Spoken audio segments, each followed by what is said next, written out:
Hello दोस्तों, आज हम बात करेंगे यदि किसी व्यक्ति को डायबिटीज है और उसको शुगर कम करने वाली जो टैबलेट्स चल रही हैं उसको लेने में या उसको मैनेज करने में कौन कौन सी कॉमन गलतियां हैं जो लोग करते हैं। इंसुलिन संबंधित हमने एक अलग से वीडियो किया है। आज हम बात करेंगे स्पेसिफिकली टैबलेट्स पर कि इनको लेने में लोग कौन कौन सी कॉमन गलतियां करते हैं। इनको डिस्कस करने का पर्पज ये है कि ये गलतियां को हम ना दोहराएं और हमारा मैनेजमेंट शुगर का या डायबिटीज का कॉम्प्रोमाइज ना हो। टॉपिक पर जाने से पहले जो लोग हमारे चैनल पर नए हैं उन्हें रिक्वेस्ट करूंगा कि चैनल को सब्सक्राइब करें, वीडियोस को लाइक करें, शेयर करें, फॉलो करें, कमेंट करें, पूरा देखें। टॉपिक बहुत ही इंपॉर्टेंट है, इसे अंत तक देखिएगा। चलिए शुरू करते हैं इंपॉर्टेंट वीडियो।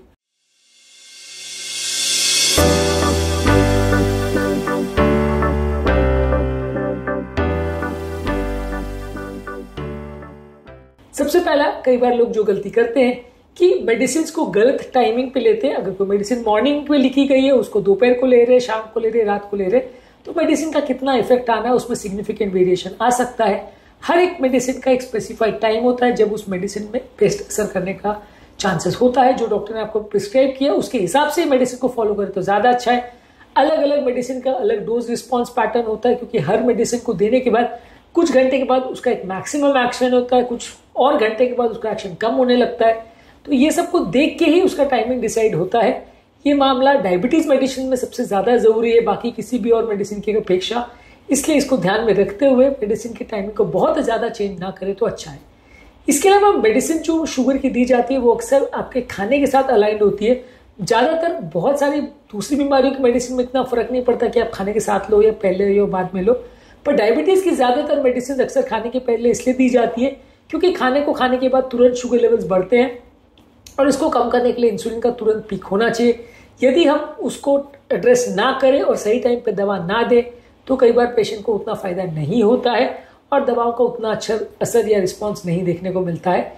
तो इसलिए आपको ये देखने की जरूरत है कि मेडिसिन को खाने के अगर पहले लिखा है तो उसको उसी हिसाब से लें। उसको खाने के बाद में या खाने के कई घंटे के बाद अगर लेंगे और सही टाइम पे लेना भूल जाएंगे तो आपको गलत टाइम पे शुगर बढ़ेगा और गलत टाइम पे दवा का असर होगा और कई बार शुगर लेवल बहुत कम भी हो सकती है, बहुत ज्यादा भी हो सकती है। आपका ओवरऑल साइकिल मिसमैनेज हो जाएगा।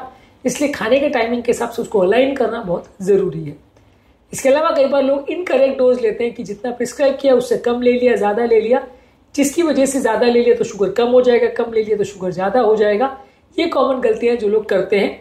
कई बार लोग अपनी शुगर वैल्यूज को असेस करके टेबलेट्स या मेडिसिन लेते हैं।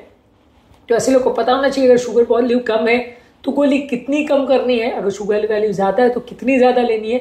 ऐसा आप नहीं कर सकते कि एक के बदले 4 टैबलेट खा ली और ऐसा नहीं कर सकते कि टैबलेट पूरी बंद कर दी।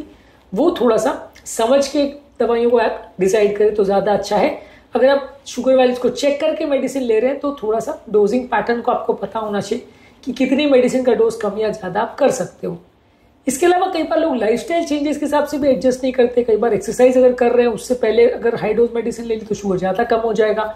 तो कौन से टाइम आप एक्सरसाइज कर रहे हो उसके हिसाब से एडजस्ट करना जरूरी है। कितना आपका बॉडी वेट है उसके हिसाब से भी एडजस्ट करना जरूरी है। यदि किसी व्यक्ति का वेट गेन होता है तो उसकी इंसुलिन की रिक्वायरमेंट बढ़ सकती है, कोई इंसुलिन रेजिस्टेंस बढ़ जाता है। यदि किसी का वेट कम होता है तो उसकी दवाओं की रिक्वायरमेंट कम हो सकती है क्योंकि इंसुलिन रेजिस्टेंस कम हो जाएगा। तो चेंजेस ऑफ बॉडी वेट को भी ध्यान में रखने की जरूरत है क्योंकि इसकी वजह से आपकी दवाओं की रिक्वायरमेंट चेंज हो सकती है और इसका ध्यान नहीं रखोगे तो शुगर की दवाइयों का डोज कम ज्यादा हो सकता है। इसके अलावा दवाइयों के आपस में जो इंट्रैक्शंस होने के चांसेस है उसको भी ध्यान देने की जरूरत है। अलग अलग दवाइयां जैसे कि आपकी शुगर की मेडिसिन है, एंटीबायोटिक्स है, कॉर्टिकोस्टेरॉइड्स है, ये आपकी शुगर की मेडिसिन के इफेक्ट को कम ज्यादा कर सकती है। इसलिए इनको ध्यान में रखना आवश्यक है, नहीं तो प्रॉब्लम ज्यादा होगी।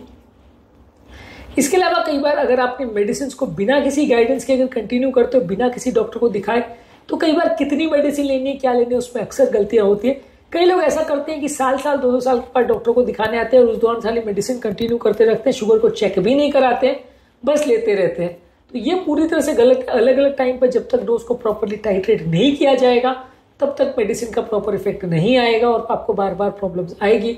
तो बार बार शुगर को चेक करना और रेगुलरली एटलीस्ट 2-3 महीने में एक बार डॉक्टर को जरूर दिखाना आवश्यक है। आप अगर कई साल तक डॉक्टर के पास नहीं आएंगे तो शुगर का कंट्रोल लॉन्ग टर्म कॉम्प्रोमाइज ही रहेगा और आपको साइड इफेक्ट्स और प्रॉब्लम कई गुना ज्यादा होंगे। अगला कॉमन मिस्टेक है कि लोग दवाइयों के डोजेस को स्किप कर देते हैं। आज मन नहीं हुआ, आज नहीं खाया, या कई बार बिना मन किया तो कई दिनों तक बंद कर दिया, फिर लेना चालू कर दिया, जब इंसुलिन की रिक्वायरमेंट बहुत बढ़ गई या जब शुगर वैल्यूज बहुत ज़्यादा बढ़ गए तो लेना चालू कर दिया, फिर शुगर वैल्यू एक बार कम हो गया, थोड़ा हाइपोग्लाइसीमिया हो गया तो फिर बंद कर दिया। तो अगर आप इरेगुलरली मेडिसिन को लोगे तो उससे प्रॉपर इफेक्ट नहीं आएगा, साइड इफेक्ट्स भी ज़्यादा होंगे, बीमारी पर कंट्रोल भी प्रॉपर नहीं होगा। इसलिए प्रॉपर टाइम पे प्रॉपर मेडिसिन को लेते रहना और उसको प्रॉपरली मैनेज करना बिना बंद किए ये अनिवार्य है। यदि कोई दवा को बंद या मिस कर भी रहे हैं तो बिना डॉक्टर को पूछे नहीं करिए, नहीं तो लॉन्ग टर्म प्रॉब्लम्स ज्यादा होंगी। इसके अलावा कौन सी दवाई कैसे काम करती है उसका भी समझ होना जरूरी है। जैसे SGLT2 इनहिबिटर्स है, वो यूरिन में शुगर बढ़ाती है, तो आपका यूरिन में शुगर वो दवा लेंगे, कुछ अगर आपने खाया या नहीं खाया या कोई किडनी प्रॉब्लम है चाहे नहीं है, शुगर ज्यादा आएगा। मेटफॉर्मिन है जो शुगर वैल्यूज को बिना खाने से फर्क किए वो डायरेक्टली इंसुलिन जो रेजिस्टेंस है उसको अफेक्ट करती है और उसको कम करती है। सल्फोनाइलुरिया जो है इंसुलिन बढ़ा के काम करती है। तो ओवरऑल कौन सी दवा कैसे काम करती है इसका भी एक बेसिक आइडिया होना आवश्यक है। यदि आपको इस बारे में कोई भी आइडिया नहीं है तो फिर थोड़ा सा मिस्टेक्स होने का चांस ज्यादा रहता है कि इस दवाई को कब यूज करना है, कब नहीं करना है, किससे क्या फायदे हैं, किसके बारे में क्या नुकसान है। थोड़ा सा सबके बारे में जानकारी एटलीस्ट बेसिक भी आपको हो तो बीमारी को मैनेज करना थोड़ा इजी हो जाता है। डॉक्टर को या उसकी जजमेंट को या उसकी प्रिस्क्रिप्शन को समझना और मैनेज करना थोड़ा इजी हो जाता है। इसके अलावा कई कॉमन दवाइयों के कॉन्ट्राइंडिकेशंस होते हैं जिसका ध्यान रखने की जरूरत है। मान लीजिए अगर SGLT2 इनहिबिटर से यूरिन में इन्फेक्शन हो रहा है तो उसको नहीं लेना है। किडनी का डैमेज हो गया तो मेटफॉर्मिन नहीं लेना है। अगर कोई दवा को आपको खाने के पहले लेना, आप नहीं ले रहे हो। मेटफॉर्मिन को खाने के साथ लेना है, नहीं तो आपको साइड इफेक्ट्स होंगे, वो आप नहीं कर रहे हो।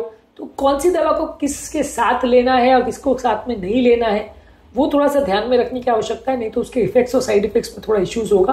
तो हर एक दवाई की क्या इंस्ट्रक्शंस है और क्या उसके इंडिकेशंस, कॉन्ट्राइंडिकेशन, टाइमिंग है, इसके बारे में थोड़ा जानकारी होना जरूरी है। गलत तरह से दवाइयों को लेंगे या मिसयूज करेंगे तो फायदे के बदले नुकसान होगा। इसके अलावा यदि किसी व्यक्ति को लिवर या किडनी का प्रॉब्लम है तो अलग दवाइयों का डोजेज में सिग्निफिकेंट चेंजेस आते हैं, इसको ध्यान में रखना जरूरी है। अगर किसी व्यक्ति को लिवर किडनी का प्रॉब्लम है तो वहां पे कई बार शुगर की मेडिसिन के डोजेज कम हो जाते हैं। तो कितना शुगर वेरिएशन हो रहा है और कितना डोज को कम करना है डॉक्टर के साथ डिस्कस करके मैनेज करिए, नहीं तो आपको प्रॉब्लम्स होगी और साइड इफेक्ट्स कई गुना ज्यादा होंगे।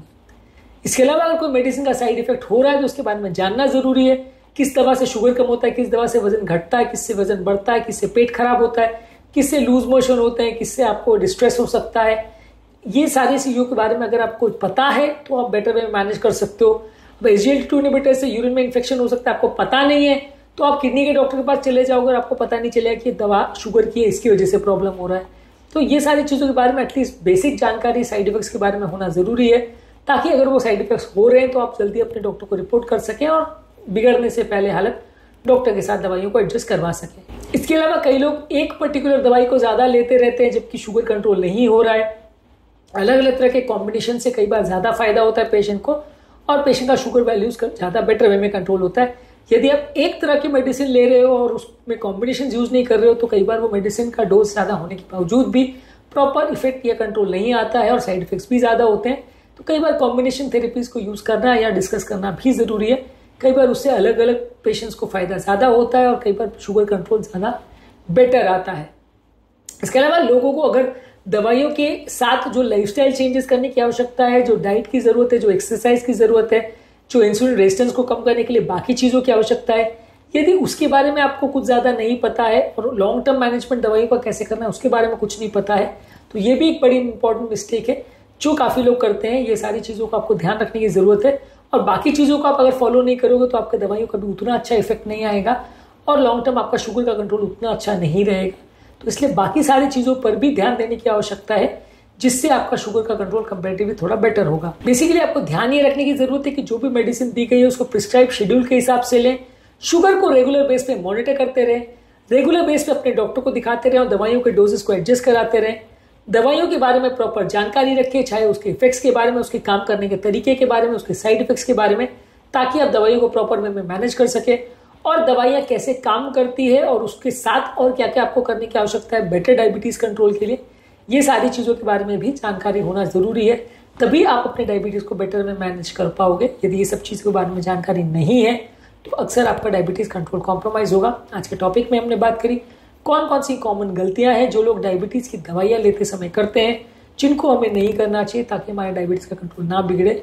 इसके अलावा इंसुलिन संबंधित क्या गलतियां होती है और डायबिटीज मैनेजमेंट में या हाइपोग्लाइसीमिया में क्या क्या गलतियां होती है उसको भी हमने अलग अलग वीडियोस में डिस्कस किया है, इनको भी जरूर चेकआउट करें। टॉपिक एंड करने से पहले जो लोग हमारे चैनल पर नए हैं उन्हें रिक्वेस्ट करूँगा कि चैनल को सब्सक्राइब करें, वीडियोस को लाइक करें, शेयर करें, फॉलो करें, कमेंट करें, पूरा देखें।